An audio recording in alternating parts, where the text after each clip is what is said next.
नमस्कार, आप देख रहे हैं न्यूज 24। मैं हूं आप सभी के साथ विपनेश माथुर और 1 बजे के बुलेटिन की शुरुआत ब्रेकिंग न्यूज के साथ। यूपी चुनाव के पहले और दूसरे चरण के प्रत्याशियों को लेकर बीजेपी की दिल्ली में आज अहम बैठक लगातार जारी है, जिस पर न्यूज 24 की भी नजर लगातार है। बैठक में उम्मीदवारों के नाम तय किए जाएंगे और बैठक में सीएम योगी, डिप्टी सीएम केशव प्रसाद मौर्य समेत संगठन के बड़े नेता शामिल हैं। अमित शाह की अध्यक्षता में बैठक की जा रही है। सूत्रों के मुताबिक बड़ी खबर यह कि बीजेपी में लगभग 240 मौजूदा विधायकों का टिकट कट सकता है। खबर यह है कि पार्टी जीतने वाले उम्मीदवारों पर ही दांव लगाएगी और कयास ये भी लगाए जा रहे हैं कि 13 या 14 जनवरी को बीजेपी की पहली लिस्ट सामने आ सकती है। कुमार गौरव इस खबर पर इस वक्त हमारे साथ मौजूद है। कुमार गौरव, इस बैठक से जुड़ी हुई और क्या अपडेट आपके पास?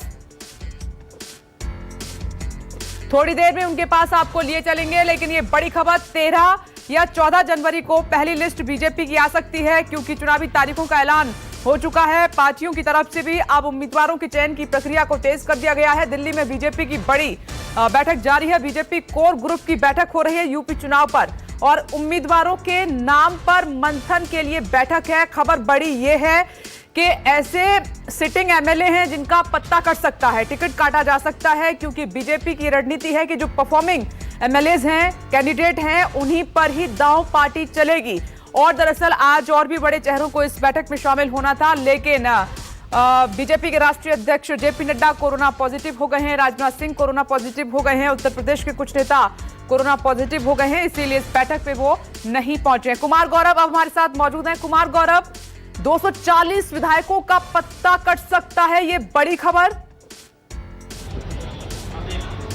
देखिए, बिल्कुल बीजेपी में 35 से 40% टिकट काटे जाने का प्रावधान है जब से केंद्रीय बीजेपी में खासकर जेपी नड्डा, अमित शाह और नरेंद्र मोदी का आगमन हुआ है, यानी जब से वो प्रधानमंत्री बने। और इससे पहले जब राष्ट्रीय अध्यक्ष थे अमित शाह, उस वक्त से ये शुरू हुआ। चूंकि गुजरात में ये फार्मूला काफ़ी पुराना है, लगातार वो अपनाते हैं ताकि एंटी इनकम्बेंसी सरकार के खिलाफ जो हवा होती है स्थानीय स्तर पे, क्षेत्रीय स्तर पे, वो खत्म हो जाए। जिन चेहरों से लोग ज़्यादा नाराज होते हैं उनको किनारे कर दिया जाता है और जो टॉप लेवल का चेहरा होता है, जैसे गुजरात के मुख्यमंत्री रहते हुए नरेंद्र मोदी बड़े चेहरे थे, उस पर सबको भरोसा था।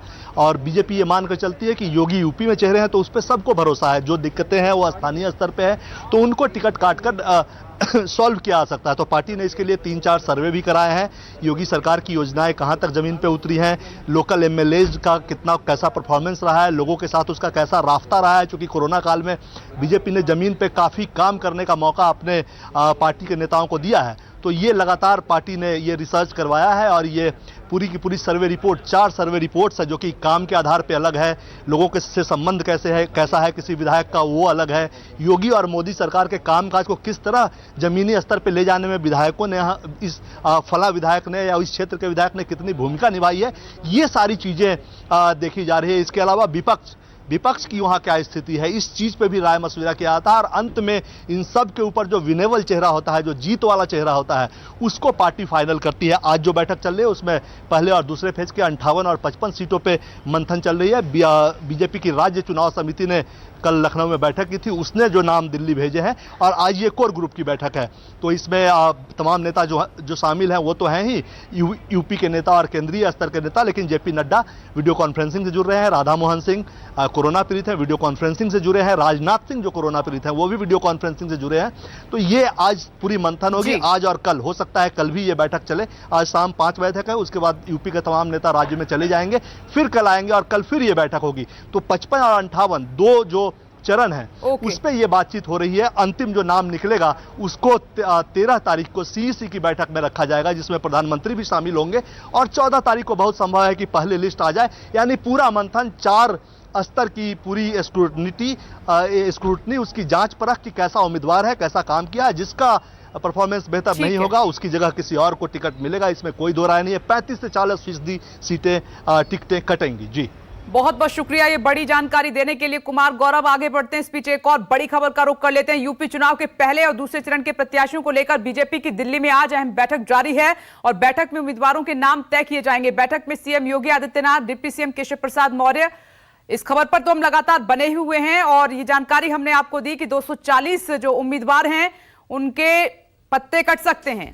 और एक और ब्रेकिंग न्यूज आपकी टीवी स्क्रीन पर, यूपी चुनाव को लेकर बीएसपी से जुड़ी है बड़ी खबर। बीएसपी सुप्रीमो मायावती नहीं लड़ेंगी विधानसभा चुनाव। बीएसपी के महासचिव सतीश चंद्र मिश्रा भी नहीं लड़ेंगे विधानसभा चुनाव। सतीश चंद्र मिश्रा ने कहा कि मायावती 5 राज्यों में चुनाव लड़ाने में बिजी हैं, इसीलिए वो चुनाव नहीं लड़ रही हैं। इस वक्त की बड़ी खबर, बीएसपी महासचिव सतीश चंद्र मिश्रा चुनाव नहीं लड़ेंगे, मायावती चुनाव नहीं लड़ेंगी। और उन्होंने ये भी कहा है कि वो 5 राज्यों में इलेक्शन में बिजी हैं, जिसके चलते मायावती मैदान में नहीं उतरेंगी। इस वक्त की बड़ी खबर, बीएसपी महासचिव सतीश चंद्र मिश्रा भी चुनाव नहीं लड़ेंगे और ये खुद सतीश चंद्र मिश्रा की तरफ से ही जानकारी दी गई है। ये इस वक्त की बड़ी खबर है 5 राज्यों में, क्योंकि उन्होंने ये हवाला दिया है, वजह बताई है कि 5 राज्यों में इलेक्शन है और वहां पर पार्टी के उम्मीदवार हैं और इसी वजह से, क्योंकि वो उन 5 राज्यों में बिजी हैं कि कैसे पार्टी को आगे ले जाना है, कैसे जीत दर्ज करानी है, इसीलिए अब तक जो बड़ी वजह सामने निकल कर आई है, जो खुद पार्टी की तरफ से बताया गया है सतीश चंद्र मिश्रा की तरफ से, कि दोनों खुद महासचिव और बीएसपी सुप्रीमो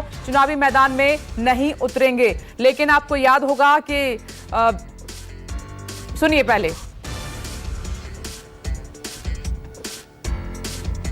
देखिए, हम तो राज्यसभा में हैं, आपको पता ही है, और राज्यसभा के मेंबर ऑफ पार्लियामेंट हैं। महेंद्र मायावती जी ने, जब लोकसभा महेंद्र मायावती जी को चुनाव लड़ाना है, कई प्रदेशों में चुनाव हो रहा है, पंजाब में भी हो रहा है, उत्तर प्रदेश में भी हो रहा है, उत्तराखंड में भी हो रहा है, और बहन मायावती जी चुनाव लड़वाने का काम कर रही हैं। हम लोग चुनाव लड़वाने में लगे हैं। हम लोग बहन मायावती जी ने जो हम लोगों को दिशा निर्देश दिए, उनको ले करके इन सारे स्टेट्स में जाने का काम कर रहे हैं। हम लोग चुनाव नहीं लड़ रहे हैं। एक और बड़ी खबर का रुख कर लेते हैं। यूपी के डिप्टी सीएम केशव प्रसाद मौर्य ने अखिलेश यादव पर बड़ा हमला बोला है। केशव प्रसाद मौर्य ने कहा कि अखिलेश यादव को राधे राधे से चिढ़ होती है। केशव प्रसाद मौर्य इतने पर ही नहीं रुके, उन्होंने कहा कि अखिलेश यादव को मथुरा काशी से भी चिढ़ होती है। यूपी में चुनाव से पहले एक दूसरे पर आरोप प्रत्यारोप का दौर लगातार जारी है। इससे पहले आप देख रहे हैं कि अखिलेश यादव ने कहा था कि मेरे सपने में भगवान कृष्ण आते हैं, तो इधर अब केशव प्रसाद मौर्य कह रहे हैं कि अखिलेश यादव को राधे राधे से चिढ़ होती है। उत्तर प्रदेश की राजनीति कहां से कहां पहुंच चुकी है, ये हम लगातार आपको बताने की कोशिश कर रहे हैं। अखिलेश यादव भी पीछे नहीं है हमला करने में, वो भी लगातार योगी आदित्यनाथ पर हमला कर रहे हैं। तो इधर केशव प्रसाद मौर्य ने भी और योगी आदित्यनाथ ने अखिलेश यादव को निशाने पर लिया हुआ